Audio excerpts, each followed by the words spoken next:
Je suis Bruno van Warenberg, conseiller culinaire boulangerie-pâtisserie pour De Bic.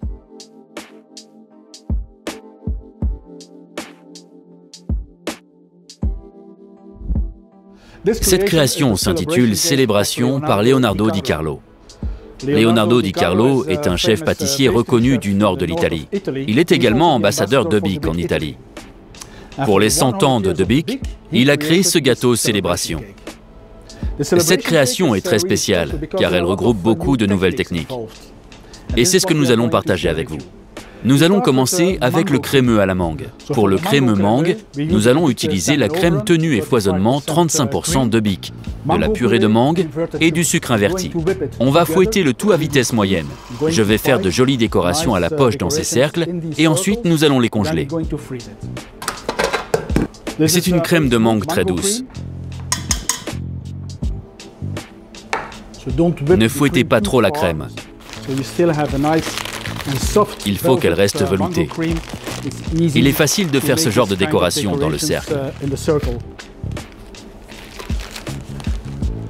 Ensuite, après être passé en cellule de refroidissement, nous allons le glacer avec la gelée de framboise. C'est pourquoi nous avons besoin d'une gelée robuste. Ce cercle, nous allons le mettre plus tard sur le gâteau comme décoration.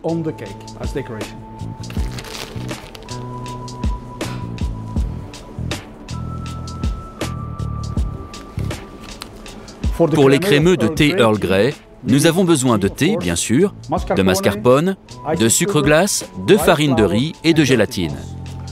Donc, après 10 minutes, vous allez filtrer le thé.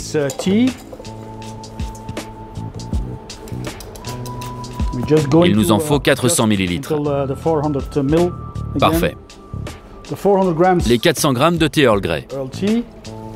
Nous allons lier le tout avec la farine de riz et ensuite avec la gélatine.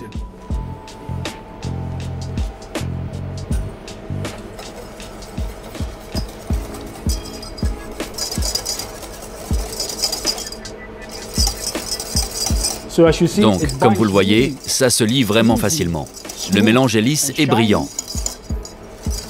Maintenant, nous allons ajouter le reste des ingrédients. La gélatine, puis le sucre glace.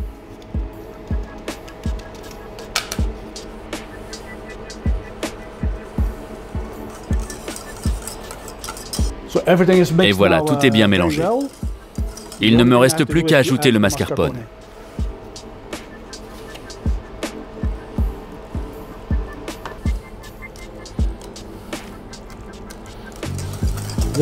Ce crémeux est fantastique. Il se lie parfaitement avec le mélange de farine de riz et avec la gélatine. C'est pourquoi il faut le laisser refroidir. Après 2 heures, il devrait être complètement froid. Vous pouvez le préparer la veille. Maintenant, nous pouvons le fouetter et le pocher dans les moules en silicone. Maintenant que la crème de mangue est complètement congelée, nous allons tout de suite les glacer.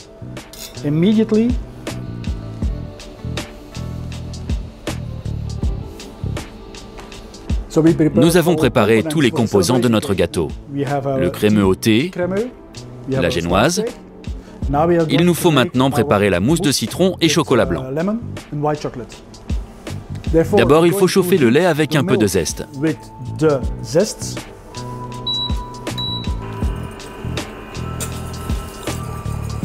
J'aime utiliser le citron ou le citron vert juste pour la couleur. Comme vous pouvez le voir, on obtient une jolie couleur verte. Elle va disparaître bien sûr avec le chocolat blanc et la crème. Nous le portons donc à ébullition comme vous pouvez le voir. On le filtre, puis on le verse immédiatement sur le chocolat blanc.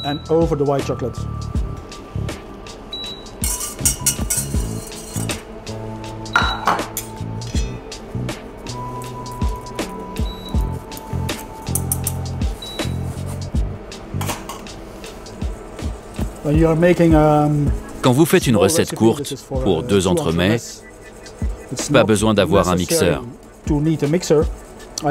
Je préfère faire mes émulsions au mixeur, mais vous pouvez très bien le faire à la main, en mélangeant bien et en versant le chocolat petit à petit. Voilà, morceau après morceau. pour faire une émulsion parfaite.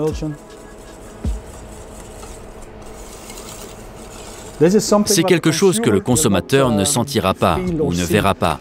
C'est presque de l'aromathérapie. Nous avons le citron vert, le citron et le thé pour plus tard.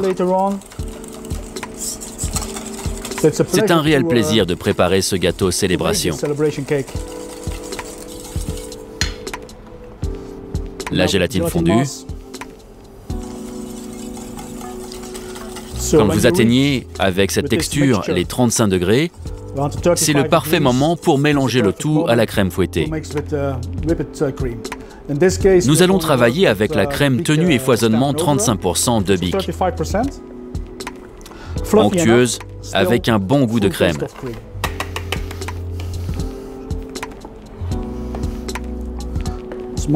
Une petite portion du premier mélange.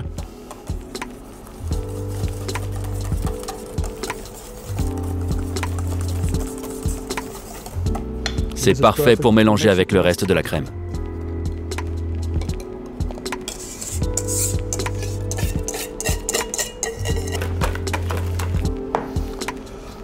Notre crémeux au thé Earl Grey a refroidi. Il a une belle texture, élastique comme de la crème pâtissière. Nous allons pocher une belle couche de crémeux.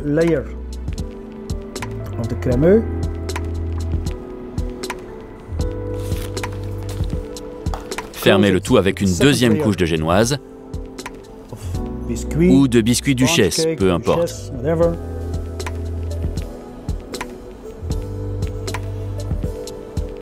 Maintenant, je suis prêt à remplir ces cercles pour mes entremets avec la mousse que nous avons préparée.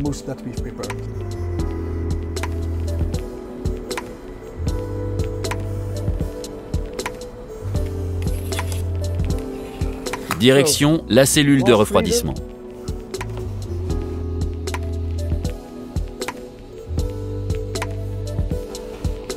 Un peu de sirop.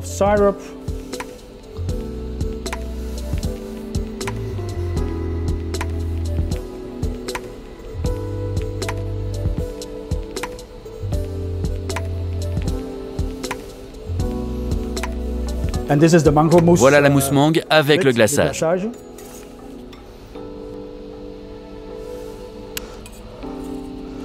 Et le deuxième, je l'ai fait un peu plus gros,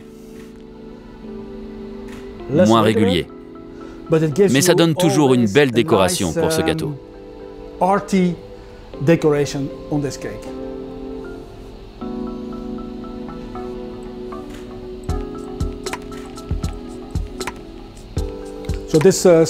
Le gâteau célébration par Leonardo DiCarlo est construit de cette façon. Une base de sablé aux noisettes, une génoise, une mousse citron et chocolat blanc. À l'intérieur, un crémeux onctueux à base de thé Earl Grey.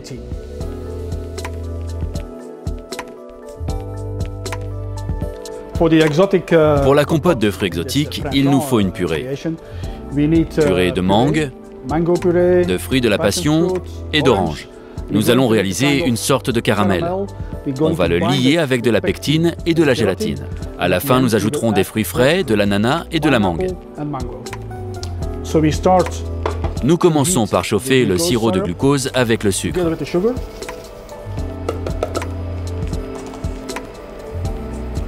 Au moment où le sirop de glucose commence à fondre, nous pouvons ajouter le fruit.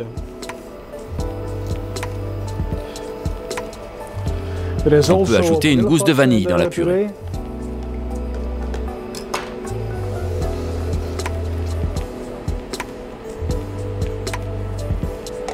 Lorsque le mélange atteint environ 40-45 degrés, nous pouvons ajouter la préparation de pectine et de sucre. Toujours préparer un mélange à l'avance, sinon vous obtiendrez des grumeaux.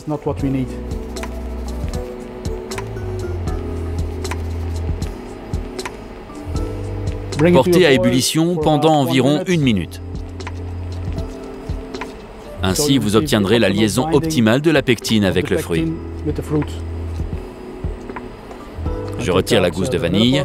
Faites attention, c'est très chaud. Ne la retirez pas avec les doigts. Ajoutez les fruits. Je vais arrêter la plaque chauffante.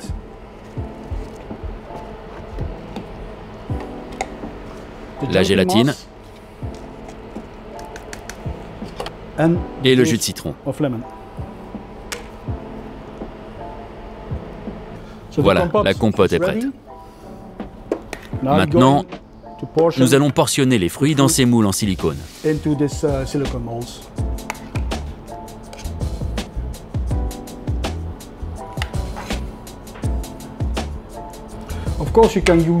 Bien sûr, vous pouvez utiliser un mixeur pour faire une compote complètement sans morceaux. Moi, je préfère avoir des petits morceaux dans mon gâteau. En attendant, je fouette la crème tenue et foisonnement 35%. C'est une crème homogénéisée, parfaite pour ce genre de gâteau. La base de ce gâteau est un sablé breton. On va utiliser une génoise. Nous allons la tremper dans le reste du sirop exotique et nous avons préparé notre compote.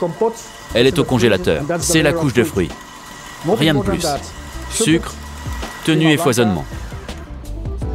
Je ne la fouette pas trop. Je n'aime pas quand la crème fouettée est granuleuse, et encore moins quand on en a besoin pour le pochage ou la décoration. Alors je m'arrête à 90%. En France, on appelle ça un bec d'oiseau.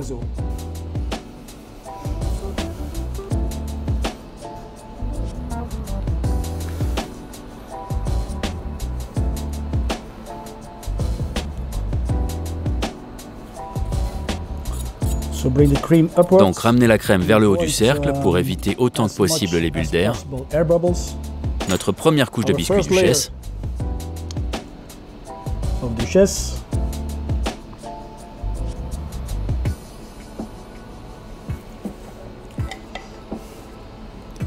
Le reste du sirop de fruits exotiques.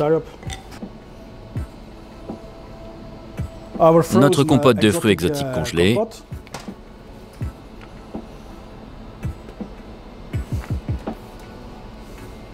Vous pouvez voir les morceaux d'ananas et de mangue.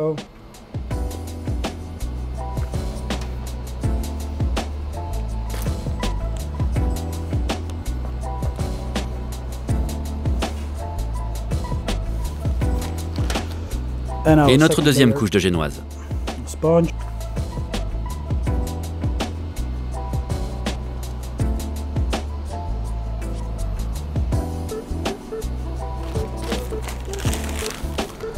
Je vais maintenant refermer les cercles.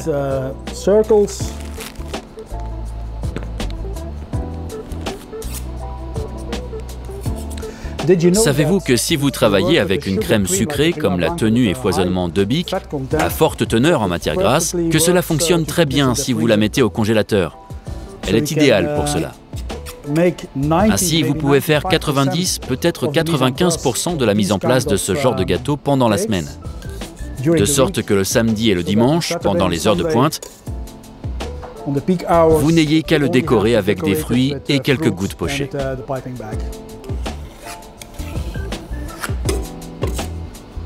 Je vais le congeler pendant une demi-heure, démouler, et ensuite on le décore.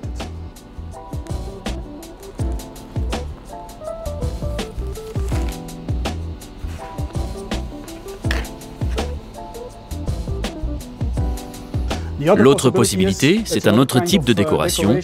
Vous mettez des fruits au milieu et vous pochez autour.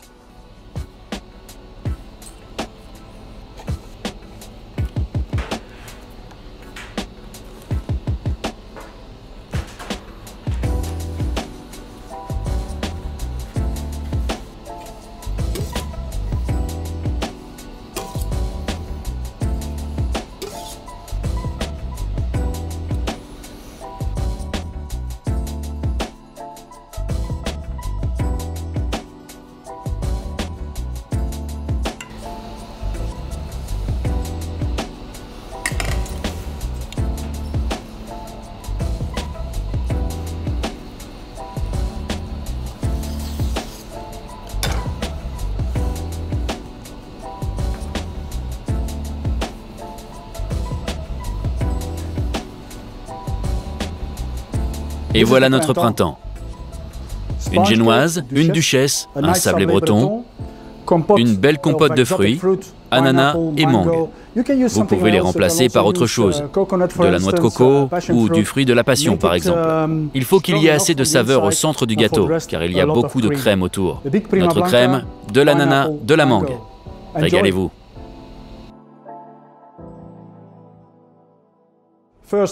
D'abord, il faut préparer un beau biscuit duchesse découpé en plusieurs petits cercles. Nous allons préparer la mousse au yaourt et chocolat blanc, la couche croquante et la compote de myrtille. Nous allons commencer avec la mousse yaourt citron vert. Tout d'abord, j'ai préparé cela hier de sorte que les zestes de citron vert soient très doux. Ils n'ont pas cuit, mais sont restés une nuit dans un peu de sirop pour avoir une texture totalement différente des zestes frais.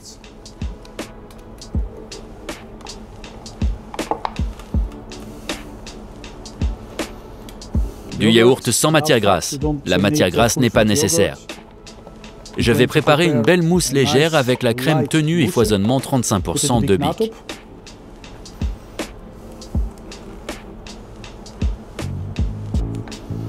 Pour ceux qui préfèrent tremper la génoise, vous pouvez également utiliser ce sirop. Il est très élégant, vous n'avez pas besoin d'alcool. C'est parfait pour tremper le biscuit. Pour la couche croquante, on a besoin de chocolat au lait. C'est un chocolat au lait à 36%. Du praliné de noisettes 60%, mais un mélange 50-50 c'est tout aussi bien. Feuilletine, amandes hachées et légèrement grillées. Perles Crispers, on va les mélanger ensemble. On les met dans ces moules en silicone. Il ne faut pas trop en mettre, car s'il est trop compact, le gâteau sera difficile à couper. Tout d'abord, nous allons faire fondre cela au micro-ondes. Le chocolat au lait et le praliné noisette. Pas trop chaud, environ 50 degrés.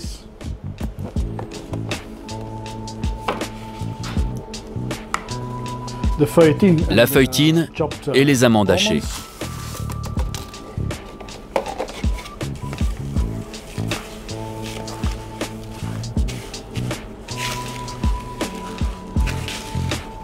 Et les perles Crispers chocolat noir.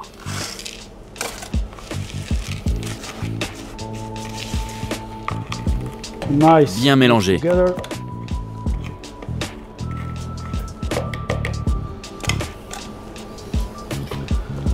Cet appareil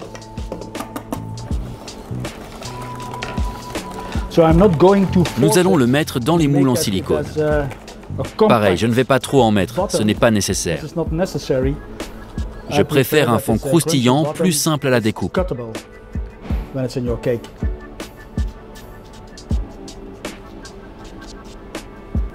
On fait fondre le chocolat blanc. En attendant, je vais aussi faire fondre la gélatine. Dans ce cas, c'est nécessaire, car nous n'avons pas une préparation chaude.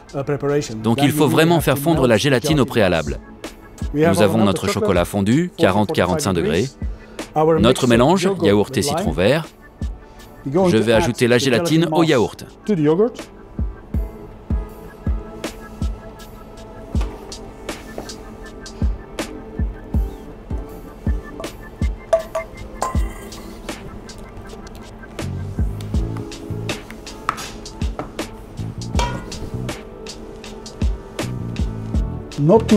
Pas trop, pas besoin d'avoir une génoise complètement imbibée. Mais une pointe de ce parfum élégant rend votre gâteau différent.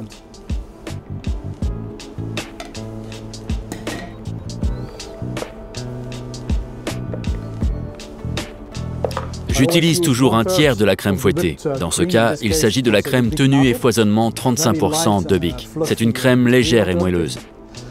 Après ça, comme vous pouvez le voir, j'incorpore la fin de la crème fouettée. Parfait.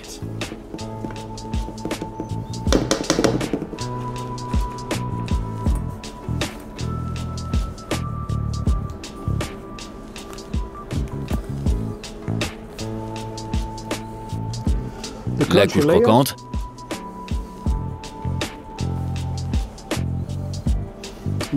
Vous voyez que c'est presque transparent, parce que je n'en ai pas trop mis.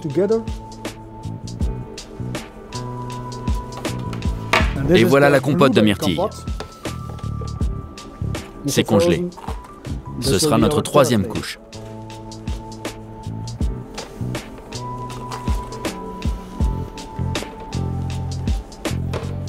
Et maintenant, nous allons terminer le montage avec le reste de la mousse.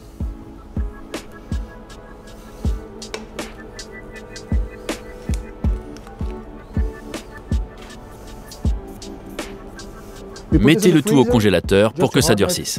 Par la suite, il sera plus facile de faire les décorations avec le pistolet à spray.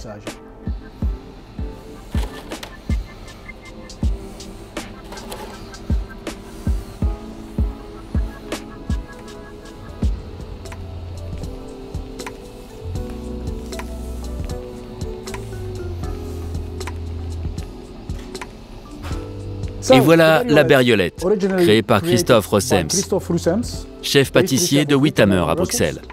Il a développé ce gâteau à base de tenue et foisonnement, mousse de citron vert et yaourt, d'un insert myrtille et une base croustillante de sablé breton.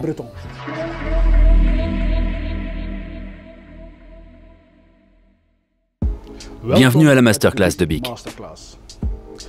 Je suis Bruno Van Warenberg, conseiller culinaire boulangerie-pâtisserie pour de BIC. Je vous propose 3 délicieuses recettes de desserts à base de beurre.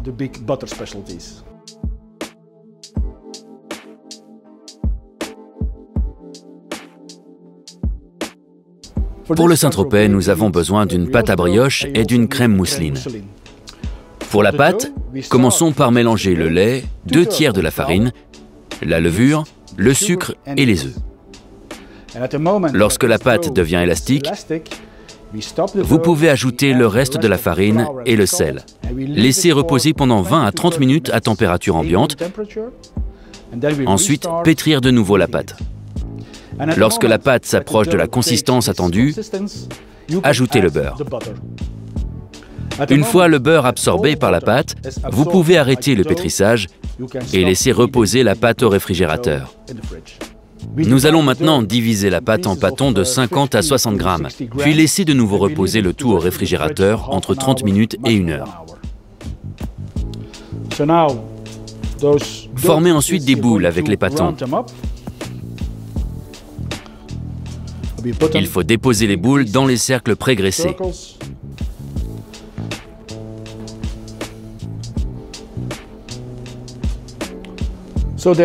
Ils sont maintenant prêts à être mis en chambre de pousse. Vous pouvez sinon les laisser pousser à température ambiante, mais pensez à bien les couvrir avec un film. Pour la crème mousseline, nous avons besoin du lait, d'une gousse de vanille, de la moitié du sucre et de l'amidon. Ici, c'est un mélange de farine et de fécule de maïs. Vous pouvez utiliser seulement de la farine ou de la fécule de maïs. Cela fonctionne de la même manière, c'est vous qui voyez. Ajoutez les jaunes d'œufs. Votre préparation va ressembler à une crème pâtissière. Au moment où la crème pâtissière se lie, ajoutez la première partie du beurre.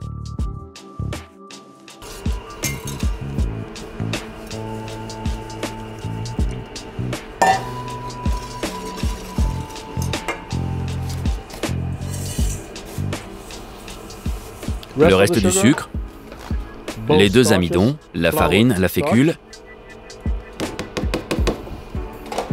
et les jaunes d'œufs. Pour éviter les grumeaux, j'ajoute toujours un peu de lait.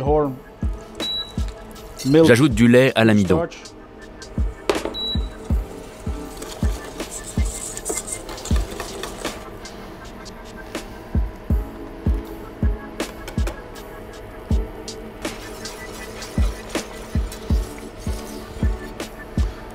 Donc, au moment où le lait commence à bouillir, vous pouvez ajouter ce pré-mélange, œufs, amidon et sucre.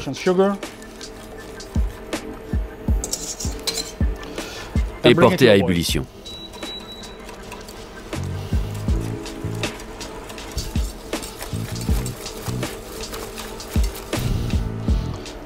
Dès que vous voyez que ça bout, il suffit de remuer pendant une demi-minute pour être sûr que tout l'amidon ait absorbé tout le lait.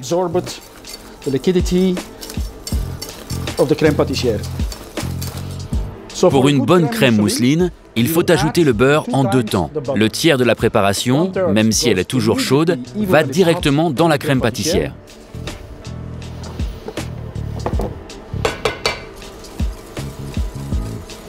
Vous voyez, au bout d'un moment, tout le beurre s'est bien incorporé à la crème pâtissière. C'est homogène. Plus de gouttes de gras. Laissez reposer le tout au froid pendant 2 à 3 heures minimum, ou si possible, toute la nuit. Ce n'est qu'après que vous commencerez à fouetter la crème pâtissière. C'est à ce moment-là que vous ajouterez la deuxième partie du beurre. Le Saint-Tropez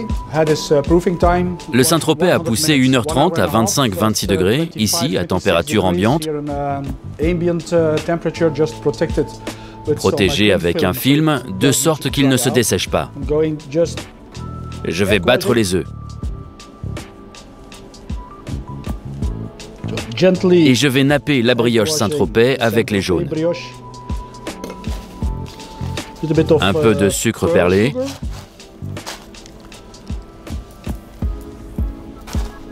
En France, il est utilisé pour les chouquettes. En Belgique, le sucre perlé est utilisé dans les gaufres. Mais ici, c'est parfait pour décorer simplement une belle tarte tropézienne.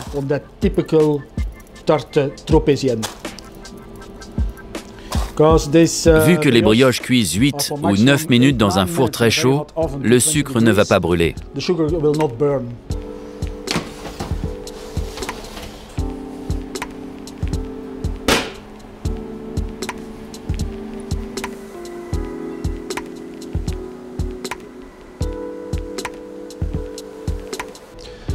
Maintenant, retour à la crème mousseline. La crème mousseline est semblable à de la crème pâtissière. Voilà une crème pâtissière avec un tiers de beurre déjà intégré. Elle est froide, on va pouvoir la fouetter. Attention à vitesse moyenne.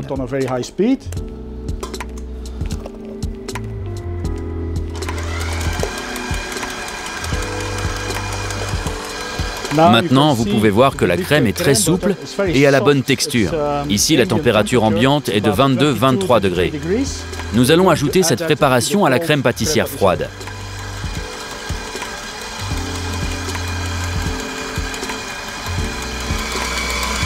Laissez tourner le robot pendant 1 à 2 minutes maximum à vitesse moyenne, jusqu'à ce que tout soit bien mélangé.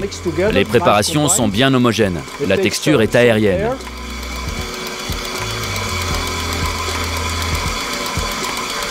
Très aérienne et c'est nécessaire. Nous avons une brioche très riche, avec beaucoup d'œufs et de beurre. Nous avons une crème pâtissière avec du beurre. Si le tout est trop compact, ce ne sera pas bon. Il faut trouver l'équilibre parfait, même si cela signifie trouver l'équilibre avec des ingrédients très riches. La texture est aérienne, parfaite pour le pochage. Le secret de la tarte tropézienne, ce n'est pas seulement une très bonne brioche, ce n'est pas seulement une crème au beurre parfaite, mais c'est aussi une goutte de fleur d'oranger. L'eau de fleur d'oranger mélangée avec un sirop de sucre et un peu de zeste d'orange ou de citron vert peut vous aider à rendre la brioche un peu plus riche.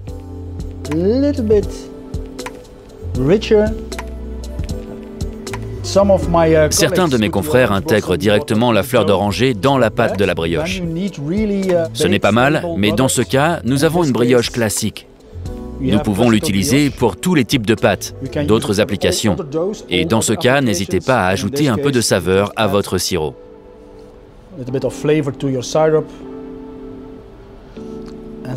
Étalez-en quelques millilitres sur la brioche.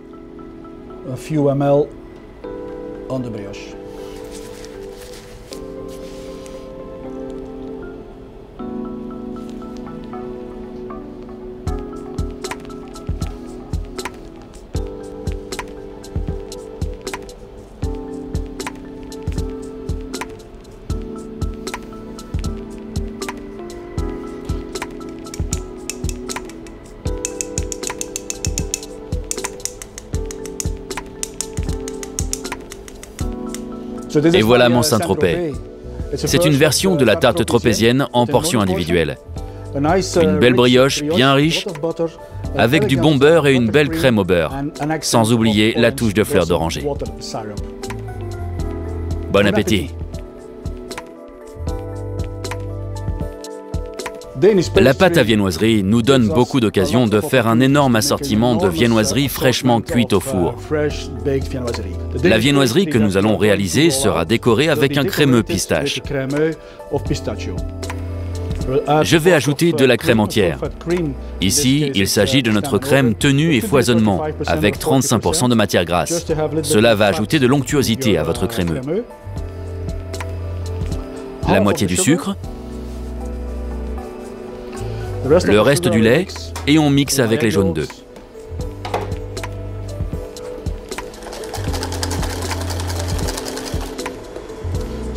J'ajoute toujours un peu de lait chaud dans mes œufs. C'est plus facile à mélanger avec la fécule de maïs.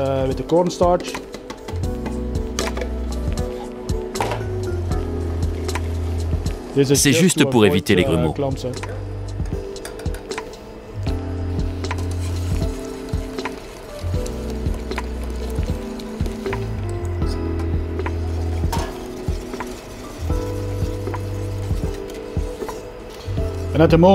Au moment où vous obtenez une belle crème pâtissière élastique, ajoutez la pâte de pistache.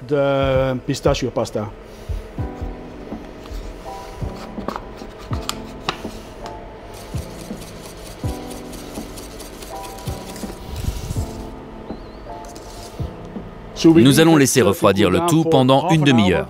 Je pourrais facilement la pocher dans ces moules, mais pour le moment, elle est trop épaisse et trop chaude.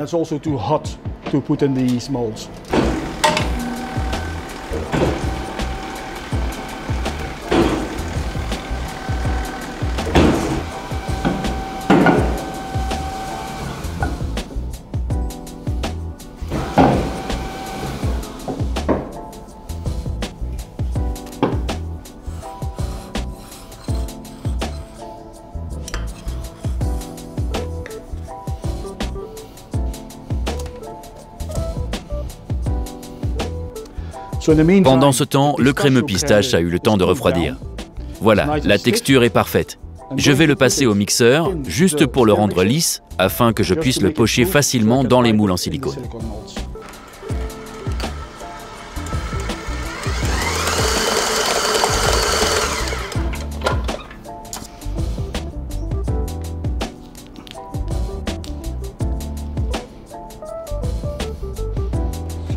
Les portions de pâte à viennoiserie ont bien poussé à température ambiante. Après 1 heure ou 1 heure et demie, je les badigeonne de jaune d'œuf.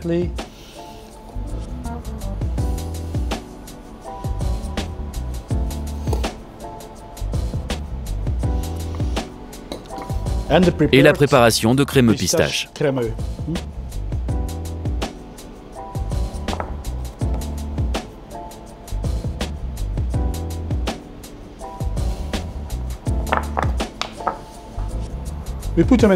On va pouvoir les passer au four à environ 220 degrés pendant une bonne quinzaine de minutes.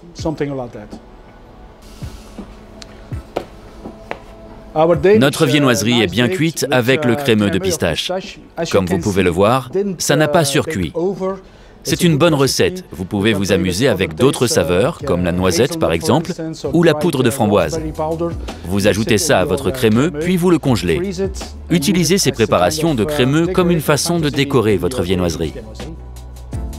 Pour terminer, il suffit de le badigeonner avec de la gelée neutre ou de la gelée d'abricot pour l'éclat. Le milieu sera garni de coulis de framboise et d'un fruit frais.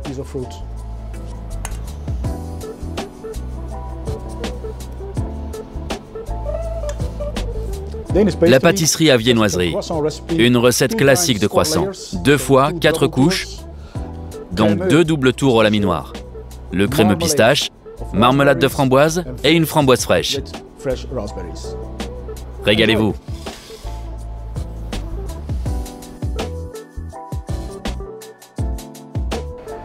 La prochaine recette est celle de l'opérette. L'opérette, ou l'opéra, est un classique de la pâtisserie française.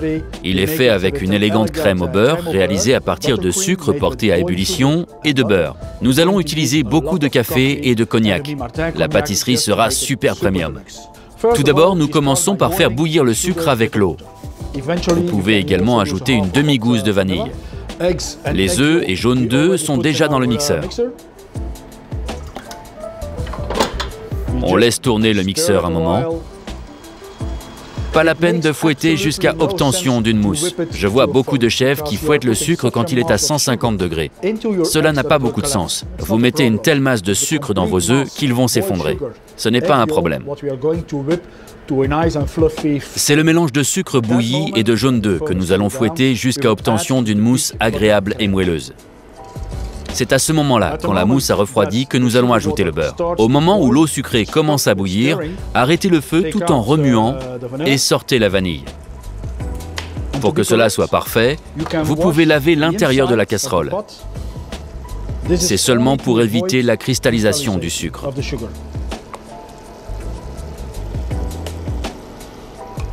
Donc, vous avez juste à attendre. Utilisez le thermomètre pour connaître la température exacte et arrêtez de remuer.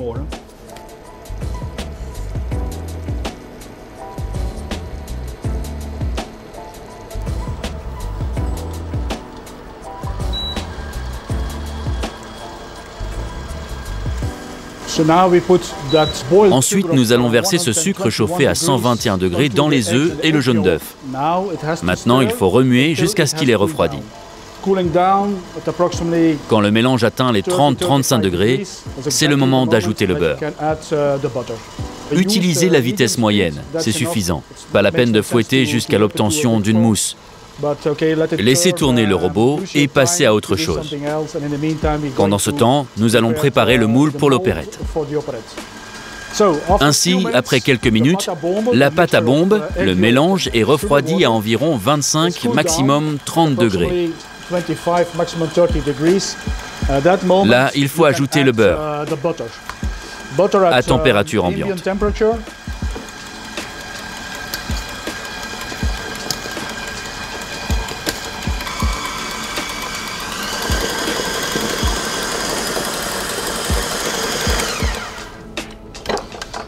Comme vous pouvez le voir, la crème au beurre a une belle texture. C'est seulement un mélange de sucre, d'œuf, de vanille et de beurre. C'est une recette basique utilisée dans beaucoup d'applications. Vous pouvez garder une partie neutre pour le gâteau et la décoration. Ici, nous allons l'aromatiser avec un fort arôme de café.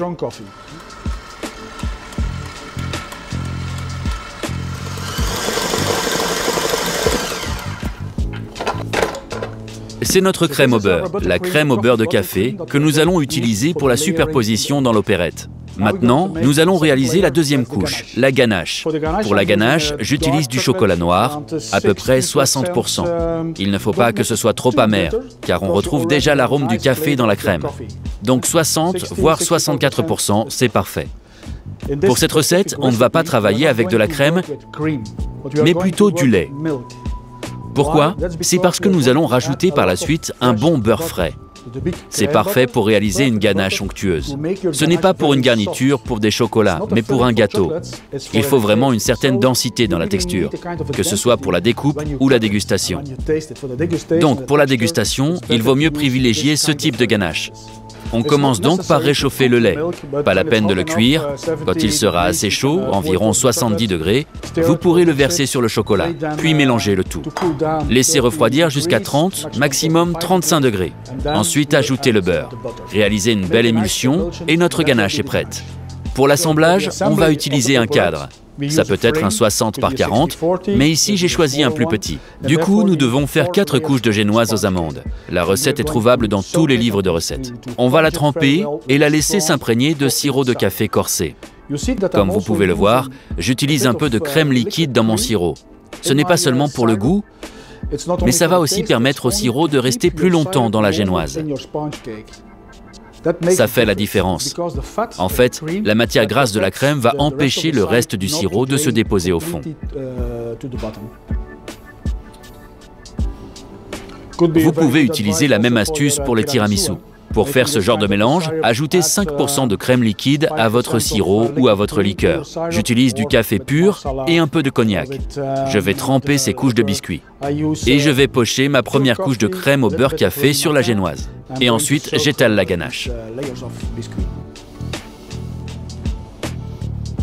Personnellement, j'utilise une poche à douille, mais vous pouvez utiliser une spatule pour étaler la crème au beurre. Faites attention à ne pas altérer la texture de la génoise.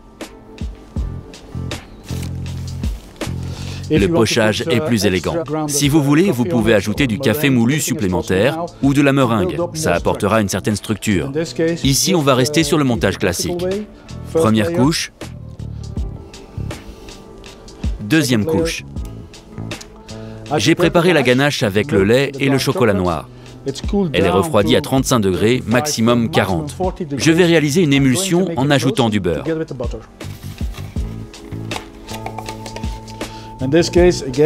Ici, j'utilise une fois de plus le beurre incorporation avec un point de fusion peu élevé.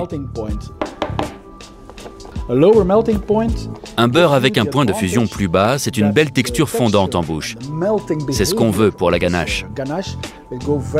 C'est beaucoup mieux qu'une ganache dure réalisée avec un beurre dur et raide. Prenez votre temps pour faire une émulsion vraiment aérienne. Elle ne doit pas être trop chaude, de sorte que le beurre soit bien absorbé par la ganache.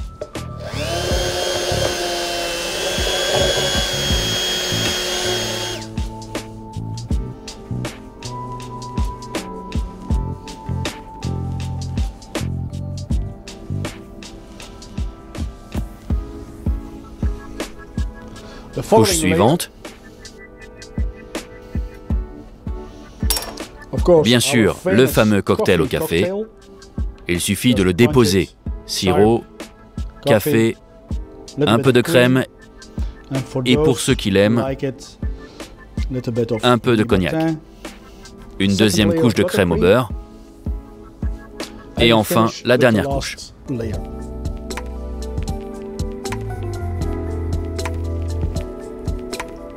Au moment où l'on dépose la dernière couche imbibée de café, on peut finir avec une fine couche de crème au beurre pour que ce ne soit pas trop sec.